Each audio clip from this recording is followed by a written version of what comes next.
የተወደዳችሁና የተከበራችሁ የአገው ሚዲያ ተከታታዮቻችን እንደምን ሰንብታችኋል? አገው ሚዲያ ዛሬም እንደትናንቱ ትኩስና ታማኝ መረጃዎችን ይዘውላችሁ መጥቷል። ሰናይ ቆይታ እንዲሆንላችሁ አገው ሚዲያ መልካሙን ሁሉ ይመኛል። ለአገው ሚዲያ አዲስ ከሆናችሁ ሼር፣ ላይክ እና ሰብስክራይብ በማድረግ መረጃው ለብዙሃኑ እንዲደርስ ማድረጋችሁን እንዳዘነጉ ማለት እንወዳለን። በቀጥታ ወደ መረጃው እናልፋለን። በቅድሚያ ማርስተ ዜናው እነሆ። ጽንፈኛው የአማራ ፋኖ በአገው ህዝብ ላይ በስነ ልቦና፣ በማህበራዊ፣ በፖለቲካና በጤና ላይ ከፍተኛ ጫና እየፈጠረ ነው ተባለ። በአማራ ክልል በበርካታ ምርጫ ክልሎች ሰባተኛው ሀገራዊ ምርጫ እንደማይካሄድ እየተገለጸ ነው። የአዲስ አበባ ከተማ አስተዳደር ምክር ቤት የቋሚ ኮሚቴ ሰብሳቢና የአዲስ ሚዲያ ኔትወርክ የስራ አመራር ቦርድ አባላት እጩዎችን ሹመት አጸደቀ። በፊንቲክ ኢንቨስትመንት የማጭበርበር ወንጀል የተጠረጠሩ አርቲስቶችና ቲክቶከሮች በ400 እና 500 ሺህ ብር የገንዘብ ዋስትና ጉዳያቸውን ከውጭ ሆነው እንዲከታተሉ ተወሰነ። የእስራኤሉ ጠቅላይ ሚኒስትር ቤንያሚን ኔታንያሁ ከኢራን ጋር ያለው ጦርነት አልተቋጨም፣ ቻይና ደግሞ የሚሳኤል ማምረቻ ግብዓቶችን ለኢራን እየሰጠች መሆኑን ደርሰንበታል ሲሉ ያለውን ስጋትና ዝግጅት ሲናገሩ፣ የኢራን ውጭ ጉዳይ ሚኒስትር አሜሪካን በግዴለሽነት ወታደራዊ ጀብዱ ከሰዋል። ዜናው በዝርዝር። ጽንፈኛው የአማራ ፋኖ በአገው ህዝብ ላይ በስነ ልቦና፣ በማህበራዊ፣ በፖለቲካና በጤና ላይ ከፍተኛ ጫና እየፈጠረ ነው ተባለ። ጽንፈኛው የአማራ ፋኖ የአገው ህዝብን እንደ ህዝብ የማጥፋት እንቅስቃሴ በአሁኑ ጊዜ እጅግ በጣም በተደራጀ ሁኔታና በከፍተኛ ሎጂስቲክስ ተደግፎ በአገው ህዝብ ላይ በስነ ልቦና፣ በማህበራዊ፣ በፖለቲካና በጤና ላይ ከፍተኛ ችግር እየፈጠረ ይገኛል ሲሉ የፋግታ ሎኮማ ወረዳ የድማማ ደለከስ ቀበሌ ነዋሪዎች ገለጹ።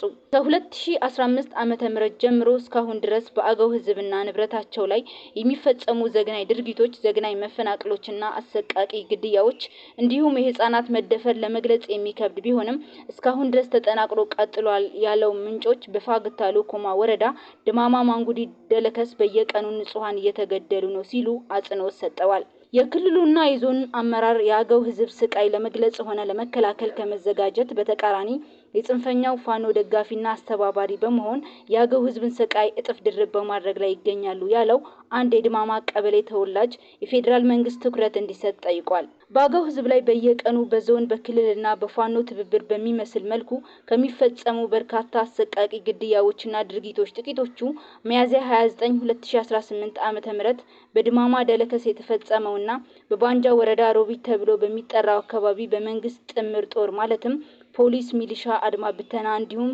በሌሎች የጸጥታ አካላት ላይ የተፈጸመው ዘግናኝ ግድያ ለአብነት ይጠቀሳል። በአማራ ክልል በበርካታ ምርጫ ክልሎች ሰባተኛው ሀገራዊ ምርጫ እንደማይካሄድ እየተገለጸ ነው። በተለያዩ የሀገሪቱ ክፍሎች ብልጽግና ፓርቲ አመራር በተለያዩ የምርጫ ክልሎች ብልጽግና ፓርቲን የሚወክሉ እጩዎች የመንግስትን ንብረት በመጠቀም ለህዝብ እያስተዋወቀ ሲሆን፣ ሌሎች ተፎካካሪ ፓርቲ አባላትንና እጩዎችን የተለዩ ህገወጥ ተግባራትን በመጠቀም እያሰቃዩ ይገኛሉ የሚሉ ብዙዎች ናቸው። ብልጽግና ፓርቲን በመወከል ለቀረቡ የህዝብ ተወካይ ምክር ቤትና የክልል ምክር ቤት እጩዎች የመንግስት ሰራተኞችን፣ የጸጥታ አካላትን ወዘተ በግዴታ እንዲወጡ እያደረገ ከህግ ውጭ እያስገደደ መሆኑን ብዙዎች ይገልጻሉ። ብልጽግና ፓርቲ ተፎካካሪ ብሎ ለሚጠራቸው ነገር ግን የብልጽግና ቀንቃይ ለሆኑ የፓርቲ አመራሮች ብቻቸውን እንዲወዳደሩ እያደረገ ይገኛል። ከዚህም በተጨማሪ የጸጥታ ችግር ለተፎካካሪ የፖለቲካ ፓርቲዎች ከፍተኛ ችግር መሆኑንም ብዙዎች ለሚመለከተው አካል እያሳወቁ መሆናቸውንም ከታማኝ ምንጮች ያገኘነው መረጃ ያሳያል። ይህንን ተከትሎ ምርጫ ቦርድ ከሲቪክስ ማህበራት፣ ከምርጫ ቦርድ፣ ከፖለቲካ ፓርቲዎች የተውጣጣ የጥናት ቡድን ወደ ሁሉም የሀገሪቱ ክፍሎች ከሚያዝያ 26 2018 ዓ.ም ማሰማራቱን ታማኝ ምንጫችን ያረጋገጠ ነው። በአማራ ክልል የተሰማራው የጥናት ቡድን ከፍተኛ የጸጥታ ችግር እንደገጠመው መሆኑን ታማኝ ምንጮች የገለጹ ሲሆን፣ አንዱ ቡድን ግን ወደ አዲስ አበባ እንደተመለሰ አገው ሚዲያ አረጋግጧል። በሌላ በኩል ደግሞ ከፍተኛ ችግር ወዳለበት አገው አዊ ዞን የተመደበው ቡድን ግን ባለፈው የጸጥታ ችግር ምክንያት ባህር ዳር የሰነበቱ ሲሆን ግንቦት 3 2018 ዓ.ም ከባህር ዳር ወደ እንጅባራ በጸጥታ ኃይል ታጅበው 4 ሰዓት አካባቢ ጉዞ መጀመራቸውን የመረጃ ምንጮቻችን የገለጹ ሲሆን በአካባቢው የሚንቀሳቀሱ ፓርቲዎች ከፍተኛ አመራር ሌላ ጥብቅ መረጃ እንደደረሳቸውና ለምርጫ ቦርድ ጉዳዩን ለመመልከት እየተንቀሳቀሱ መሆናቸውን ለማወቅ ተችሏል። የአንድ ፓርቲ ከፍተኛ አመራር ለአገው ሚዲያ በላከው መረጃ ለሀገረ መንግስት ግንባታና ሀገርን ለማስቀጠል ለእውነት የሚቆም ፖለቲከኛ ድርሻ ከፍተኛ መሆኑን ገልጸው እንደ አማራ ክልል ብሎም እንደ ብሔረሰብ ዞን እየገጠሙ ያሉ ችግሮችን ባንክሮ በመረዳትና ትክክለኛውን ጥናት ገለልተኛ በሆነ አካሄድ ኃላፊነትን በመወጣት ሀገርን ሊገጥሙ የሚችለውን የታሪክ ስህተት መጠገን የሚችለው በእውነት ላይ የተመሰረተ ጥናት ነው ብለዋል። በመጨረሻም ብዙ መረጃዎች እንደሚያረጋግጡት ከሆነ ምርጫው ሰላማዊ፣ ነፃ፣ ገለልተኛ፣ ታማኝና ፍትሃዊ ሆኖ እንደማይጠናቀቅ ከብልጽግና ፓርቲ ውጪ ያሉ የፖለቲካ ፓርቲዎች ያምናሉ። የአዲስ አበባ ከተማ አስተዳደር ምክር ቤት የቋሚ ኮሚቴ ሰብሳቢና የአዲስ ሚዲያ ኔትወርክ የስራ አመራር ቦርድ አባላት እጩዎችን ሹመት አጸደቀ። የአዲስ አበባ ከተማ ምክር ቤት 5ኛ ዓመት የስራ ዘመን 3ኛ መደበኛ ጉባኤ የምክር ቤቱን የፍትህና መልካም አስተዳደር ቋሚ ኮሚቴ ሰብሳቢና የአዲስ ሚዲያ ኔትወርክ የስራ አመራር ቦርድ አባላትን እጩዎች ሹመት አጽድቋል። አቶ በላይ ደጀን በምክር ቤቱ የፍትህና መልካም አስተዳደር ቋሚ ኮሚቴ ሰብሳቢ ሆነው ተሹመዋል።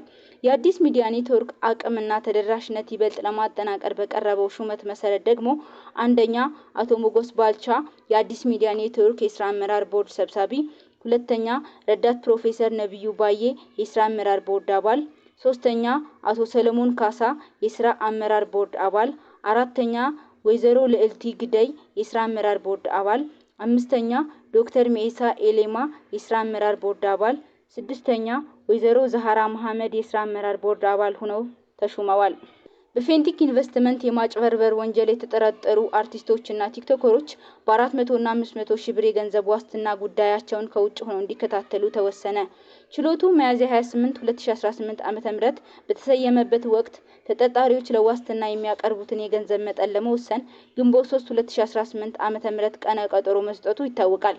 በፌንቲክ ኢንቨስትመንት የማጭበርበር ወንጀል ተጠርጥረው በቁጥጥር ስር ውለው የነበሩ ታዋቂ አርቲስቶችና ቲክቶከሮች የዋስትና መብታቸው እንዲከበር የፌዴራል ከፍተኛ ፍርድ ቤት የልደታ ምድብ ችሎት በወሰነው መሰረት በእያንዳንዳቸው ከ400 እስከ 500 ሺህ ብር በሚደርስ የገንዘብ ዋስትና ከስር እንዲፈቱ ትዕዛዝ ሰጥቷል።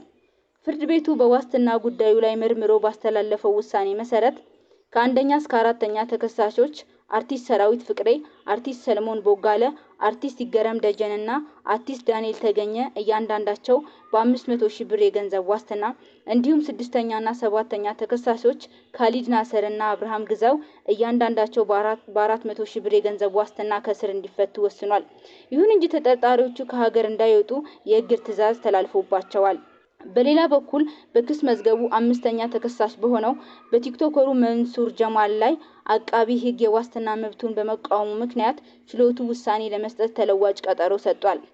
የእስራኤሉ ጠቅላይ ሚኒስትር ቤንያሚን ኔታንያሁ ከኢራን ጋር ያለው ጦርነት አልተቋጨም፣ ቻይና ደግሞ የሚሳኤል ማምረቻ ግብዓቶችን ለኢራን እየሰጠች መሆኑን ደርሰንበታል ሲሉ ያለውን ስጋትና ዝግጅት ሲናገሩ የኢራን ውጭ ጉዳይ ሚኒስትር አሜሪካን በግዴለሽነት ወታደራዊ ጀብዶ ከሰዋል።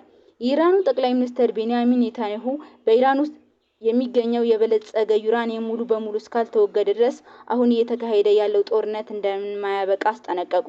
ኔታንያሁ ከኢራን ጋር ያለው ውጥረት ገና መቋጫ እንዳላገኘና የቴህራን የኒውክሌር መርሃ ግብር ዋነኛ ስጋት ሆኖ መቀጠሉንም ገልጸዋል።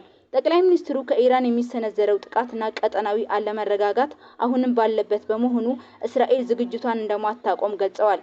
ኔታንያሁ ለሲቢኤስ 60 ሚኒት ፕሮግራም በሰጡት ቃለ መጠይቅ ምንም እንኳን በሀገራቱ መካከል የተኩስ አቁም ጥረት ቢኖርም እስራኤል የኢራንን የኒውክሌር ስጋት እንደ ቀዳሚ አጀንዳ እንደምትይዝ አስታውቀዋል።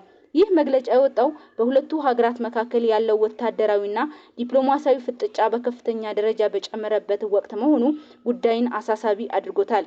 እስራኤል የኢራንን የኒውክሌር ተቋማት እንደ ትልቅ ስጋት የምትመለከተው ሲሆን ዓለም አቀፍ ማህበረሰቡም በቴህራን ላይ ጫና እንዲያደርግ በተደጋጋሚ ስትጠይቅ ቆይታለች። በተያያዘ መረጃ የእስራኤል ጠቅላይ ሚኒስትር ቤንያሚን ኔታንያሁ ቻይና ለኢራን ድጋፍ እያደረገች ነው ሲሉ ወንጅለዋል። ከሲቢኤስ 69 ሚኒትስ ፕሮግራም ጋር በነበራቸው ቆይታ ቻይና ለኢራን የሚሳኤል ማምረቻ ግብዓቶችን እየሰጠች መሆኑን ደርሰንበታል ብለዋል። ኔታንያሁ የቻይናን ድርጊት አልወደድኩም ሲሉ ስጋቱን ገልጸዋል። በቅርቡ የአሜሪካን እርዳታ ወደ ዜሮ እንቀንሳለን በማለትም ዝተዋል። ኔታንያሁ ቢዙቱም የኢራኑ የውጭ ጉዳይ ሚኒስትር አባስ አራግቺ የዲፕሎማሲያዊ መፍትሄ በጠረጴዛ ላይ ባለ ቁጥር አሜሪካ ግዴለሽ ወታደራዊ ጀብዱን ትመርጣለች በማለት ከሰዋል።